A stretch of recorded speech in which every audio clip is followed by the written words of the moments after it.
Hey guys, so we're going to start with our second lesson of positive action. And in this lesson, we're going to be talking about self-concept.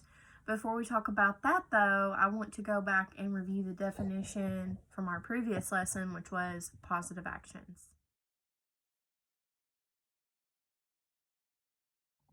So to review what the definition for positive actions are is when you do or cause good things to happen.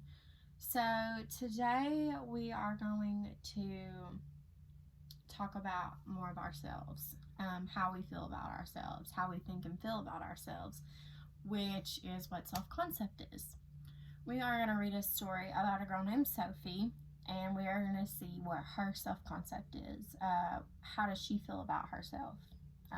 What does she like about herself? What does she not like about herself? Okay, Sophie had red hair. She had the reddest hair anyone in her family had ever seen. Since red hair was pretty common among their family members, that was saying something. Sophie's hair was curly too. She kept it cut short and it fell in cute curls around her face. She didn't have to go to a hairdresser to get a perm like some girls did. Her hair curled all by itself. Sophie had the biggest, roundest, clear blue eyes. They flashed like sun on ice when she was mad and twinkled like summer stars when she was happy. Her mother always said you could tell exactly how Sophie felt by looking at her eyes. But Sophie was miserable. Sophie hated her hair. She hated her clear blue eyes. Some days she didn't know which she disliked more.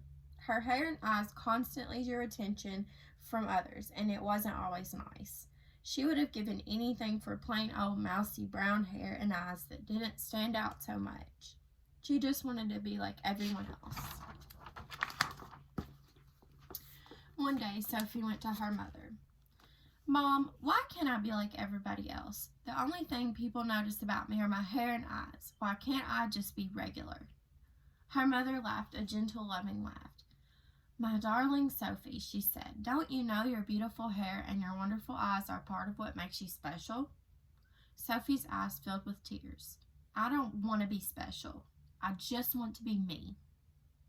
Honey, everyone is special in some way, her mother said. What each of us has to do is learn to make our special qualities work for us. Be proud of who you are. Sophie thought a long time about what her mother had said. Finally, she decided to make a list of all the things she could think about herself that she liked. On a big sheet of paper, she printed, "Who is Sophie?" Underneath, she put all the answers so she could think of that were positive.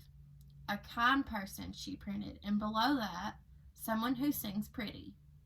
By the time she finished, she had a whole page. Curly red hair and big blue eyes were at the bottom of the list. Now, she thought, just how do I make these work for me? It was time to put some of her special traits to work. She decided to join the boys in a game of basketball at recess, and when they saw how good she was, they stopped calling her names. At school, when she helped some first graders with their lunch tray, Mr. Beauty noticed her positive actions, not her hair or eyes. Hey, Sophie, he said, thanks for helping. Those kids were having a hard time. Before she knew it, Sophie's good thoughts were changing how she felt about everything. Instead of hating her hair and eyes, she was thinking about all her special qualities. And when the lady at the grocery store asked her where she got her blue eyes and her curly hair from, Sophie grinned. From my mom and my dad, she answered brightly. Thanks for noticing. I like them too. Okay, so one of the questions I have is, did Sophie have a good self-concept at the beginning of the story? So if you remember at the beginning of the story, it listed off that Sophie had red hair and that she had curly hair and it fell to her cheeks.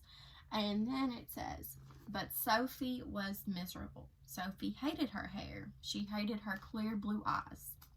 Some days she didn't know which she disliked more. So Sophie's self-concept was not good in the beginning. The second question is, what positive actions did Sophie use to improve her self-concept? So what she did was she made a list of all the things that she liked about herself.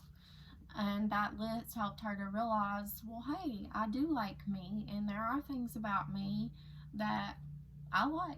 So. And the last question from this story is, did Sophie have a better self-concept at the end of the story?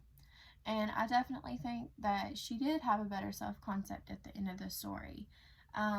She helped a first grader with, I think it was lunch tray, am I right?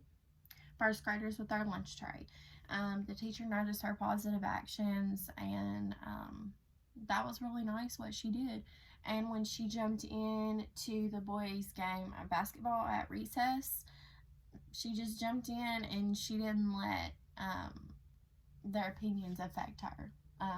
And they saw how good she was. So